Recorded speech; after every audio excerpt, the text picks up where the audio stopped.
अस्सलाम वालेकुम। आज हम issues in Pakistan economy Akbar Zaidi की बुक जो है उसका फर्स्ट चैप्टर स्टार्ट करेंगे। फर्स्ट चैप्टर जो है वो understanding Pakistan structural transformation 1947 to 2014 तक है। मेन फोकस जो है इस चैप्टर का वो एग्जामिन करना है कि स्ट्रक्चरल ट्रांसफॉर्मेशन हुई है इकॉनमी के अंदर वो किस तरह से हुई है और जो है वो किन किन प्रोसेस से थ्रू हुई है और किन किन एरियाज को उसने टारगेट किया। It is a difficult task to compare more than 6 decades in an economy, ठीक है, due to extraordinary changes, क्योंकि एक्स्ट्रा ऑर्डिनरी चेंजेस जो हैं वो हो रही होती हैं इकोनॉमिक फैक्टर्स के अंदर भी, सोशल फैक्टर्स के अंदर भी, इन्वायरमेंटल फैक्टर्स के अंदर भी। सो कंपेयर करना ओवर द टाइम 6 डिकेड्स को वो एक बहुत ज़्यादा डिफिकल्ट टास्क है। It is critical to analyze growth and development and depend upon what we are looking for, ठीक है।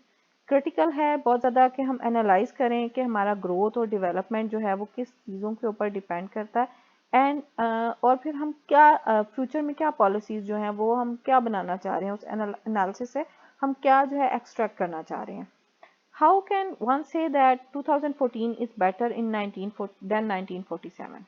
क्योंकि स्ट्रक्चर जब ट्रांसफॉर्मेशन आ रही होती है डिफरेंट वेरिएबल्स के अंदर, चाहे वो इकोनॉमिक हो, सोशल हो या इन्वायरमेंटल हो, तो किसी एक इंडिकेटर को देख के या इवन चंद इंडिकेटर्स को भी देख के हम ये अंदाज़ा नहीं लगा सकते कि कौन सा साल जो है वो कंट्री के लिए ज़्यादा बेहतर था, 2014 वाला या 1947 वाला, क्योंकि हर टाइम पीरियड के चैलेंजेस अपने हिसाब के होते हैं और उसमें जो ब्यूटीज़ होती हैं वो अपने हिसाब की होती हैं। सो ये एनालाइज करना बहुत ज़्यादा डिफिकल्ट है कि कौन सा टाइम पीरियड जो है वो दूसरे से बेहतर है।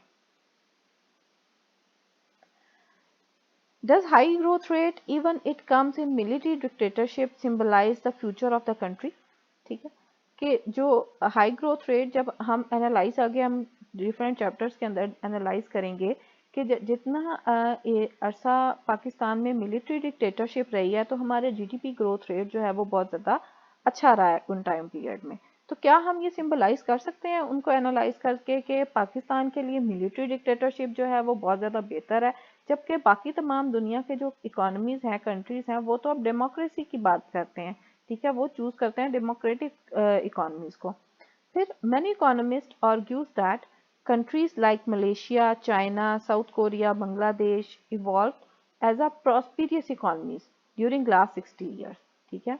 लास्ट 60 years में अगर हम देखें तो ये कंट्रीज तमाम हैं, जैसे Malaysia, China, south Korea, Bangladesh, ठीक है, ये सारी जो है वो बहुत प्रॉस्पेरिटी आ गई है इनमें, इनमें लोगों का लिविंग स्टैंडर्ड जो है वो बहुत ज़्यादा अच्छा हो गया है, डेवलपमेंट और ग्रोथ का प्रोसेस इनमें बहुत ज़्यादा फास्ट रहा है। The only suitable way to evaluate a country is to examine its own history, ठीक है। हम डिफरेंट इकोनॉमीज के साथ अपने आप को अगर हम कंपेयर करें तो एनालिसिस जो है वो बहुत ज़्यादा जो आर्गूमेंट्स जो डेवलप होंगे वो बहुत ज़्यादा पावरफुल नहीं होंगे, क्योंकि हर एक इकोनॉमी के सिनेरियोज जो हैं और हर एक इकोनॉमी के चैलेंजेस जो हैं वो डिफरेंट होते हैं एक दूसरे से। तो अगर हमने किसी भी इकोनॉमी के का इवैल्यूएशन करना है और उसका एक ग्रोथ प्रोसेस को हमने एनालाइज करना है तो बेहतर होता है कि उसी इकोनॉमी की जो डेवलपमेंट हिस्ट्री है उसको एनालाइज किया जाए।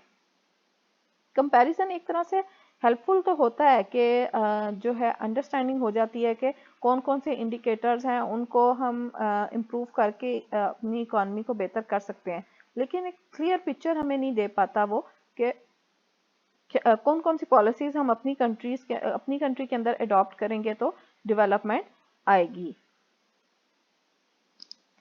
Another relative criteria which could measure development in a country is its comparison with other similar level countries in the past, ठीक है। एक और अगर हम क्राइटेरिया की बात करें तो क्या है कि हम अपने जितना जो हमारा लेवल है, जो हमारे से इक्वलेंट कंट्रीज हैं उनके साथ अपने आप को compete करें या उनके साथ अपने आप को कंपैरिजन करें, ताकि हमें आइडिया हो सके कि ग्रोथ प्रोसेस को किस तरीके से फॉलो किया जा सकता है। फॉर एग्जांपल साउथ कोरिया जो है वो 1960s में अगर उसका ग्रोथ रेट देखें और पाकिस्तान का ग्रोथ रेट देखें तो ऑलमोस्ट सिमिलर था, लेकिन अगर टुडे की बात की जाए तो श्रीलंका का जो ग्रोथ रेट है जीएनपी पर कैपिटा है वो ऑलमोस्ट 18 टाइम्स जो है वो ग्रेटर है पाकिस्तान से।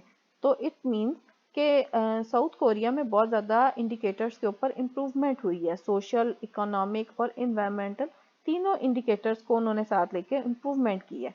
ठीक है, इसी तरह बांग्लादेश जो है 1973 में इमर्ज हुआ, लेकिन अभी अगर उसकी करंट कंडीशन हम देखें, उसके एक्सपोर्ट्स देख लें, उसकी जो है हम जीडीपी पर कैपिटा देख लें, ठीक है, या डिफरेंट और इंडिकेटर जो हैं वो पावर्टी देख लें, इवन एजुकेशन भी देख लें, तो हमारे से बहुत ज़्यादा हाई लेवल के ऊपर है।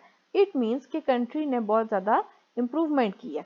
पाकिस्तान, अगर हम पाकिस्तान को भी करंटली अगर हम कंपेयर करना चाहें तो हम अफगानिस्तान के साथ, सोमालिया, सूडान, ये जो कंट्रीज़ हैं जो कि डेवलपिंग कंट्रीज़ हैं, या इवन इन्हें हम लीस्ट डेवलपिंग कंट्रीज़ भी कह सकते हैं, तो इनके साथ हम कंपेयर कर सकते हैं अपने इंडिकेटर्स को।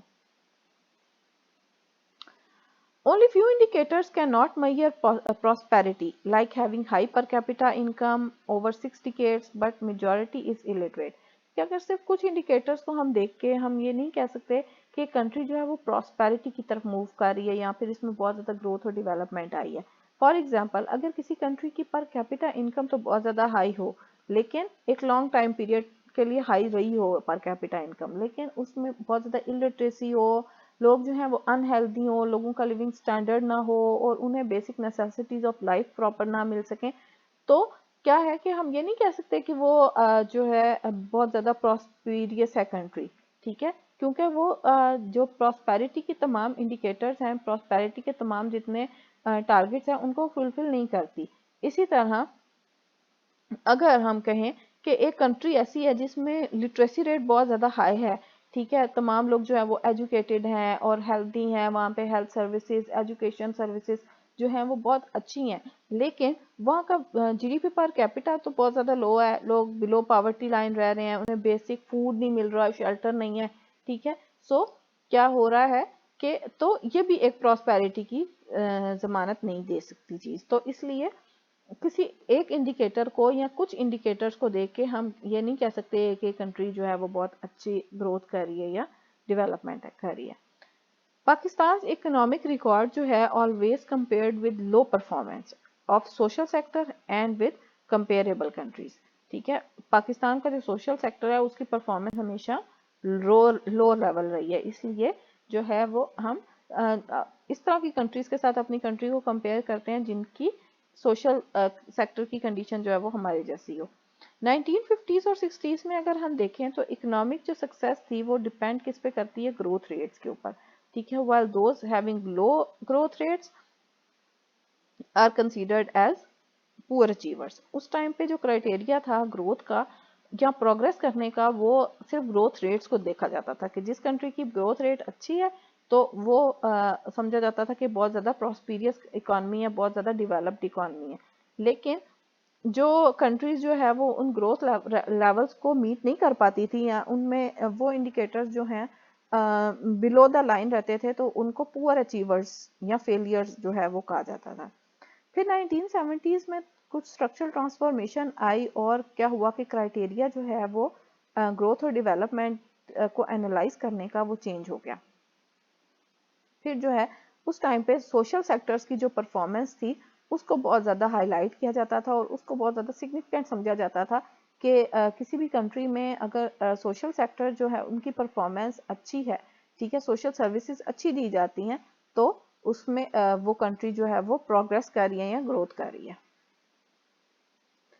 लेकिन अब नाउ डेज जो 21st सेंचुरी है उसमें modernisation, openness, participation of private sector और इसके साथ साथ growth and are important indicators. आज के दौर में क्या है कि मॉडर्नाइजेशन को बहुत ज़्यादा इंपॉर्टेंस दी जाती है, ओपननेस को, और इसके साथ साथ प्राइवेट सेक्टर की इन्वॉल्वमेंट, डिफरेंट सेक्टर्स के अंदर प्राइवेट सेक्टर की इन्वॉल्वमेंट जो है वो बहुत ज़्यादा वैल्यू रखती है।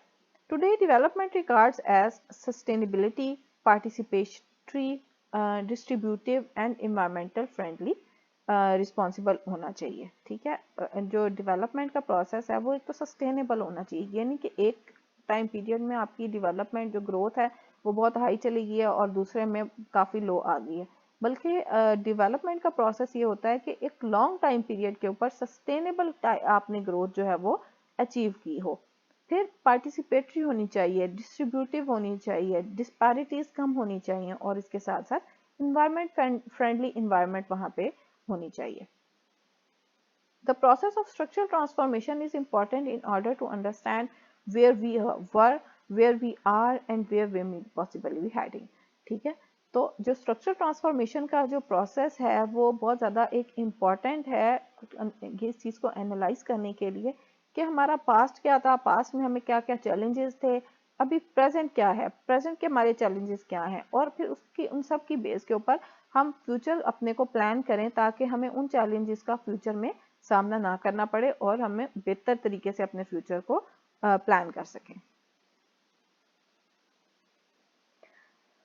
स्ट्रक्चरल ट्रांसफॉर्मेशन जो है Pakistan today is less than half it was in 1947। आप सबको पता है कि 1947 में हमारे पास पाकिस्तान के दो हिस्से थे, ईस्ट पाकिस्तान और वेस्ट पाकिस्तान के नाम से।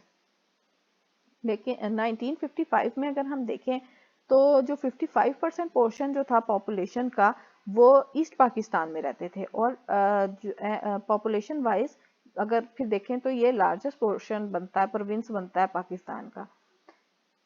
ईस्टर्न विंग जो था वो इकोनॉमिकली भी और पॉलिटिकली भी बहुत ज़्यादा डिस्क्रिमिनेट था, एक्सप्लॉइटेड था बहुत ज़्यादा वेस्टर्न विंग से। ठीक है, पॉलिटिकल भी हिसाब से उनको कोई ज़्यादा रिप्रेजेंटेशन वगैरह नहीं दी जाती थी। ठीक है, जबकि जो हमारा मेजर पोर्शन ऑफ एक्सपोर्ट था वो ईस्टर्न विंग से आ रहा था। ठीक है, तो इसलिए हम और ज़्यादा जो प्रोडक्शन थी, जो जीडीपी था हमारा, उसका भी जो मेजर पोर्शन था वो उस टाइम पे एग्रीकल्चर गुड से आ रहा था, जो कि ईस्टर्न विंग से आती है एग्रीकल्चर।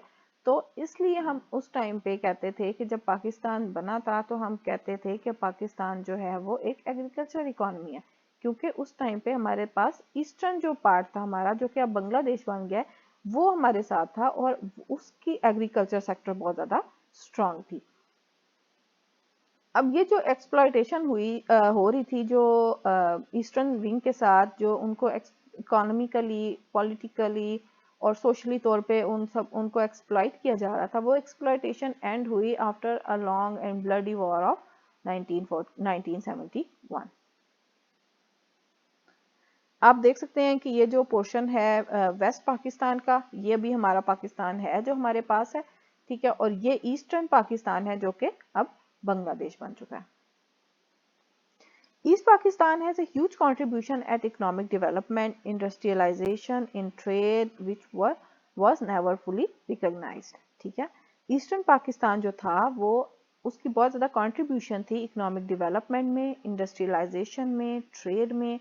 ठीक है, क्योंकि एक्सपोर्ट्स जो थी उस टाइम पे वो प्राइमरी गुड्स थी, और वो प्राइमरी गुड्स जो हैं वो एग्रीकल्चरल बेस्ड थी, जैसे कि टी हो गई, और इसके अलावा जो है वो टोबैको वगैरह, जूट, ये सारी चीज़ें जो हैं वो ईस्टर्न पाकिस्तान से आ रही थी। We commonly said that Pakistan is an agricultural economy. In 1947, Pakistan had a right to be called agricultural economy because at that time major share of GDP was from 53% जो GDP था हमारा वो उस time agriculture से आ रहा था, 7.8% जो share था वो मैन्युफैक्चरिंग सेक्टर का था, और 11.9 जो है वो सर्विस सेक्टर या ट्रेड का हम कह सकते हैं उसमें आ रहा था। मोर देन 65% जो लेबर फोर्स थी वो एग्रीकल्चर सेक्टर में काम करती थी, and all exports consisted of primary goods like jute, tea. ठीक है, जो कि ईस्ट की स्पेशलिटीज थी। Now agriculture share to GDP is 21%, and service sector replaced agriculture sector and contributing more than half of GDP. ठीक है, अब जो है वो एग्रीकल्चर सेक्टर ने रिप्लेस कर दिया है सर्विस सेक्टर को।